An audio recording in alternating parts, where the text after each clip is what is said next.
By the end of today's episode, you'll know what to do when you hear nothing from the industry and how to take back control of your acting career. Welcome to the Actor's Career Compass, where we help aspiring screen actors find high-quality auditions, sign with great agents, and book major roles in legit productions.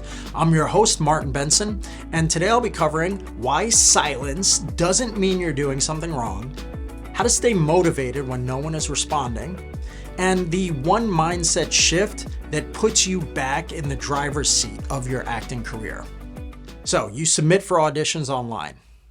You might get an audition every once in a while. You record and submit your self-tape, and then crickets. The silence is brutal.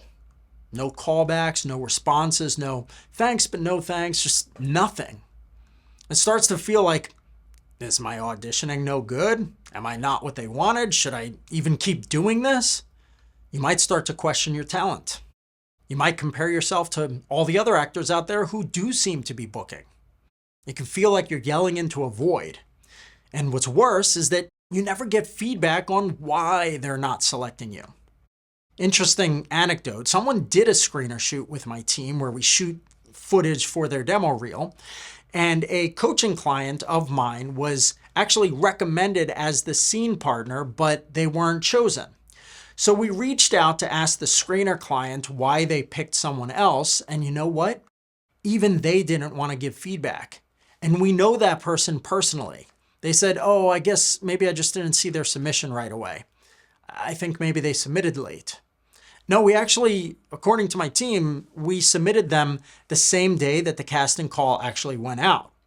Now, most likely, this screener client didn't want to say something that could sound harsh or mean, even though the truth is that harsh, mean thing that they might say is what would probably make the biggest difference to my coaching client who wasn't chosen, knowing the real reason that she wasn't chosen, even after being highly recommended by our team.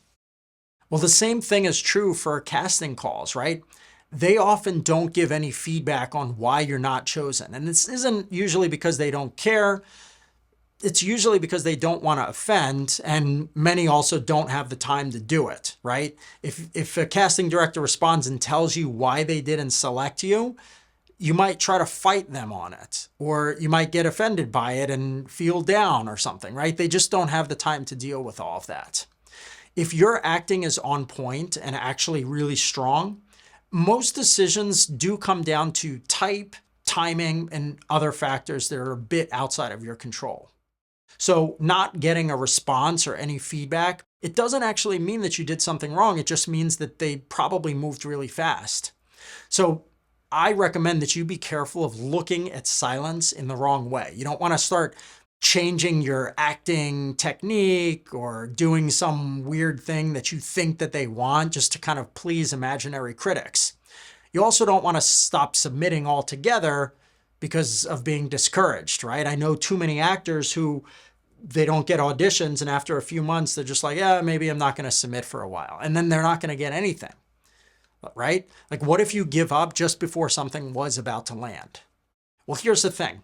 Stop looking for feedback about what you need to change. Instead, start testing and tracking. I recommend that you aim to submit yourself consistently to at minimum 5 to 10 projects per week. The more, the better, because it gives you more feedback and notes on what is and what isn't working.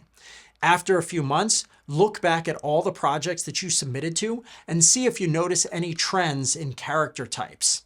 Are there a lot of doctor roles that you're seeing? If so, maybe go back and rebrand your profile to focus more on doctor roles. Perhaps shoot a clip or take some photos of you having or playing that kind of role. Then continue submitting yourself and see if your numbers go up. If they do, great. If not, at least you know that maybe that wasn't the problem. So now you can start to test and look at something else and work to improve your numbers that way. You should let each thing that you test run for about 2 to 3 weeks, ideally, at minimum. I recommend, if possible, do it for like 2 months, but that can take longer. But that really is the only way to know for sure what is and isn't working for you.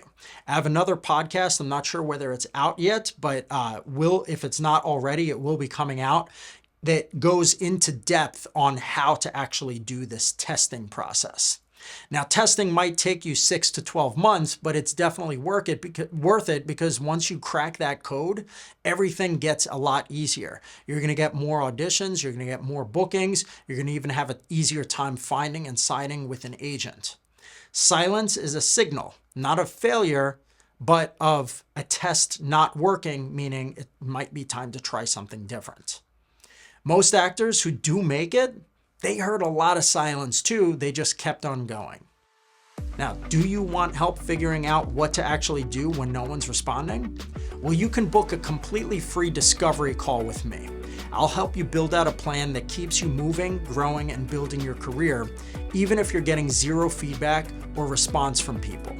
You can learn more about my one-on-one coaching program at my website, martinbenson.com. That's MartinBentzen. I'd love to speak with you, and we'll see if you'd be a good fit for the coaching program. Thanks so much, and I'll see you soon.